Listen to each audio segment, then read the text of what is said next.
আবারও ট্রাম্পের অভিবাসী বিরোধী মন্তব্য। আরব, আফ্রিকা ও চীনের অভিবাসীদের যুক্তরাষ্ট্রের জন্য চরম হুমকি আখ্যা। কট্টরপন্থীদের ভোট পেতেই কৌশল, বলছেন বিরোধীরা।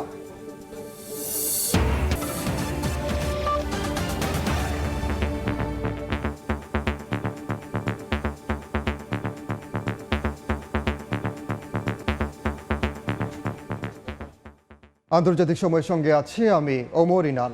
চলে যাচ্ছে অন্য প্রসঙ্গে। ইরানের প্রেসিডেন্ট ইব্রাহিম রাইসির হেলিকপ্টার বিধ্বস্তের ঘটনার প্রথম তদন্ত প্রতিবেদন প্রকাশ হয়েছে। এতে সন্দেহজনক কোনো আলামত পাওয়া যায়নি বলে জানিয়েছে দেশটির সামরিক বাহিনী। যদিও বিস্তারিত প্রতিবেদনে আরও তথ্য প্রকাশ করা হবে বলে জানিয়েছেন সংশ্লিষ্টরা।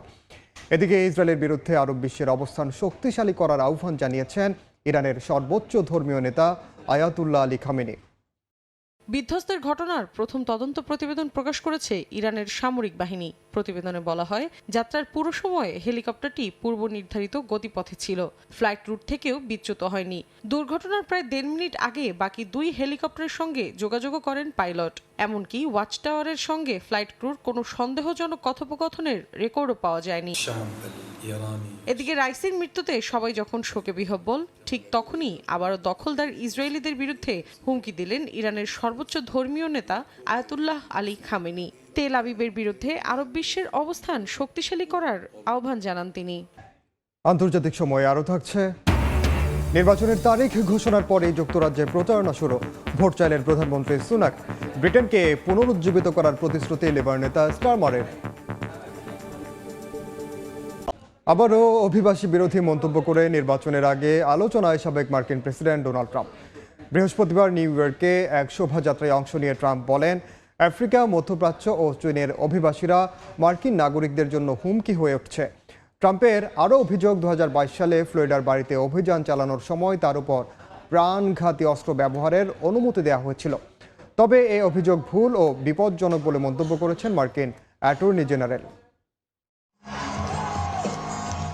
যুক্তরাষ্ট্রে প্রেসিডেন্ট নির্বাচন চলতি বছরের 5 নভেম্বর। এতে রিপাবলিকান দল থেকে ডোনাল্ড ট্রাম্পের মনোনয়ন একরকম নিশ্চিত। সব ঠিক থাকলে তিনি প্রেসিডেন্ট জো বাইডেনের মুখোমুখি হবেন। নির্বাচনের আগে কৃষ্ণাঙ্গ ভোটারদের মন জয়ে বৃহস্পতিবার নিউ ইয়র্কের ব্রোঙ্কসের র্যালি করেন ট্রাম্প। যদিও তার ভাষণে ছিল অভিবাসী বিরোধী নানা বক্তব্য।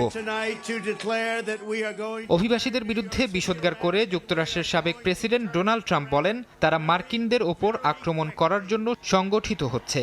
আফ্রিকা, মধ্যপ্রাচ্য, চীন, কঙ্গো এবং অন্য দেশগুলোর অভিবাসীরা যুক্তরাষ্ট্রের নাগরিকদের জন্য হুমকি হয়ে উঠেছে বলেও মন্তব্য করেন তিনি। তারা মার্কিনদের ওপর নিয়ন্ত্রণ প্রতিষ্ঠা করতে চায় বলেও দাবি করেন ট্রাম্প। প্রেসিডেন্ট হিসেবে নির্বাচিত হলে তিনি যুক্তরাষ্ট্রের ইতিহাসে সবচেয়ে বেশি সংখ্যক অপরাধীকে দেশ থেকে বের করে দেওয়ার অপারেশন চালানোরও অঙ্গীকার করেন। এদিকে মার্কিন গোয়েন্দা সংস্থা এফবিআইয়ের বিরুদ্ধে ট্রাম্পের গুরুতর এক অভিযোগ নিয়ে চলছে তুমুল আলোচনা সমালোচনা। নিজের সামাজিক মাধ্যম ট্রুথ সোশ্যালে দেয়া এক পোস্টে মঙ্গলবার ট্রাম্প অভিযোগ করে বলেন, 2022 সালে ফ্লোরিডার বাড়ি মারে লাগোতে অভিযান চালানোর সময় তার ওপর প্রাণঘাতী অস্ত্র ব্যবহারের অনুমতি দেওয়া হয়েছিল এফবিআইকে। যদিও ট্রাম্পের এই অভিযোগ সত্য নয় বলে জানিয়েছেন মার্কিন অ্যাটর্নি জেনারেল মেরিক গারল্যান্ড। সাবেক মার্কিন প্রেসিডেন্টের দাবিকে ভুল এবং বিপজ্জনক বলে মন্তব্য করে গারল্যান্ড আরও বলেন, ট্রাম্পের ফ্লোরিডার বাড়িতে সব নিয়ম মেনেই অভিযান চালানো হয়েছিল। ফারহাদ চৌধুরী, সময় সংবাদ। ইউক্রেনের খার্কিভে রুশ ক্ষেপণাস্ত্র হামলায় নিহত হয়েছেন অন্তত 7 জন, আহত আরও অনেকে। হামলার মুখে ঘর ছেড়ে পালিয়েছেন প্রায় 11,000 বাসিন্দা। এদিকে মস্কোর বিরুদ্ধে প্রতিরক্ষা ব্যবস্থা অটুট রাখার কথা জানিয়েছেন প্রেসিডেন্ট জেলেনস্কি। অন্যদিকে কিয়েভ যদি মস্কোয় হামলা চালাতে ব্রিটিশ অস্ত্র ব্যবহার করে তবে পাল্টা প্রতিশোধ নেয়ার হুঁশিয়ারি দিয়েছে রুশ পররাষ্ট্র মন্ত্রণালয়।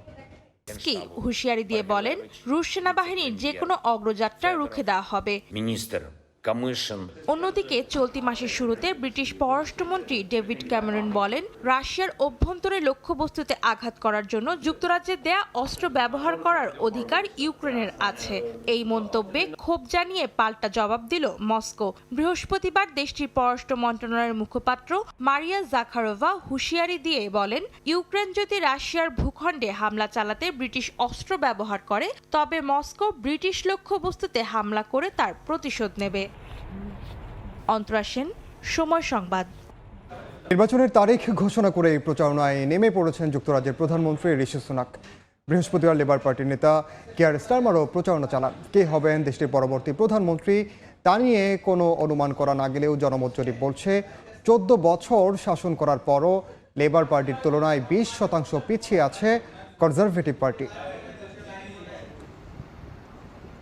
অবসান হলো দীর্ঘদিনের জল্পনা কল্পনা। আগামী 4 জুলাই অনুষ্ঠিত হতে যাচ্ছে যুক্তরাজ্যে সাধারণ নির্বাচন। 2025 সালের জানুয়ারিতে নির্বাচন অনুষ্ঠিত হওয়ার কথা থাকলেও চলতি বছরই আগাম নির্বাচনের ঘোষণা দিলেন ব্রিটিশ প্রধানমন্ত্রী ঋষি সুনাক। এরই মধ্যে প্রধানমন্ত্রী পদে জোর প্রচারণা শুরু করেছেন কনজারভেটিভ পার্টির ঋষি সুনাক এবং তার প্রতিদ্বন্দ্বী লেবার পার্টির কিয়ার স্টারমার। বৃহস্পতিবার প্রথম দিনে নির্বাচনী প্রচারণা চালান দুইজন। এদিকে জনমত জরিপে দেখা গেছে 14 বছর শাসন করার পর অনেকটা পিছিয়ে আছে সুনাকের দল কনজারভেটিভ পার্টি। সমীক্ষার তথ্য অনুযায়ী লেবার পার্টির তুলনায় কনজারভেটিভ পার্টি 20% পিছিয়ে আছে।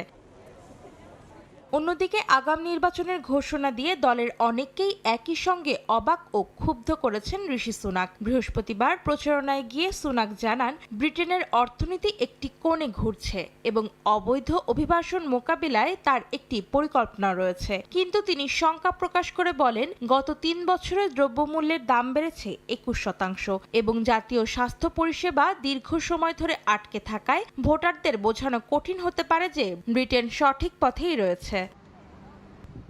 লেবার পার্টির নেতা স্টারমার দক্ষিণ পূর্ব ইংল্যান্ডের গিলিংহামে প্রথম দিনের প্রচারণায় ভোটারদের বলেন, বিজয়ী হলে তিনি ব্রিটেনকে পুনরুজ্জীবিত করবেন। লেবার পার্টিকে ভোট দেওয়ার অর্থ হল বিশৃঙ্খলা বন্ধ করতে এবং জীবনমুখী নীতির পক্ষে ভোট দেয়া। অন্তরা সেন, সময় সংবাদ। দেখছেন আন্তর্জাতিক সময়। পবিত্র হজ উপলক্ষে সৌদি আরবে ভ্রমণ ভিসায় অবস্থানরত পর্যটকদের মক্কা নগরীতে প্রবেশে নিষেধাজ্ঞা দিয়েছে দেশটির স্বরাষ্ট্র মন্ত্রণালয়। 23 মে থেকে 21 জুন পর্যন্ত চলবে এই নিষেধাজ্ঞা। এদিকে সৌদির হজ ও ওমরা মন্ত্রণালয় চলতি হজ মৌসুমে পরীক্ষামূলকভাবে 12 লাখ হজ যাত্রীকে পরিবহনের জন্য 36,000 পরিবহনের ব্যবস্থা করেছে। মুসল্লিদের পদচারণায় মুখর সৌদি আরবের পবিত্র নগরী মক্কা মদিনা। হজের উদ্দেশ্যে ধীরে ধীরে জমায়েত হতে শুরু করেছেন মুসল্লিরা। হজ যাত্রীদের সুবিধার্থে পরিবহন ব্যবস্থার পরীক্ষা চালিয়েছে দেশটির হজ ও উমরা মন্ত্রণালয়। পরীক্ষামূলকভাবে 12 লাখ হজ যাত্রীর জন্য 36,000 পরিবহন ব্যবস্থা করা হয়। মিনা, আরাফার ময়দান এবং মুজদালিফাতে 600টি অপারেশন পয়েন্ট এবং 200টি ক্যাম্প সহ 63টি কোম্পানির 4,000 বাস ছিল।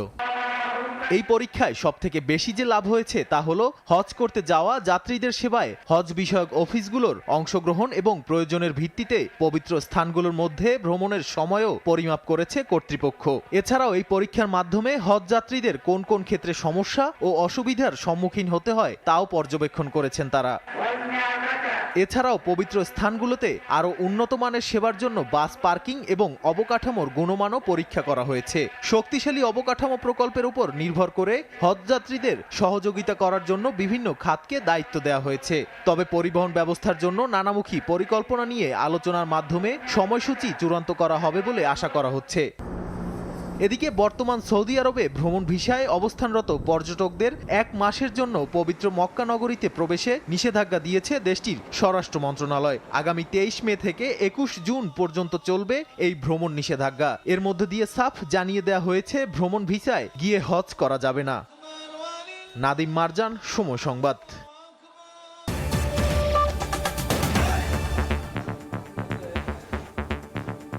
এই ছিল আন্তর্জাতিক সময় সংবাদ নিয়ে ফিরছি কিছুক্ষণ পর। সঙ্গে থাকুন সময়ের।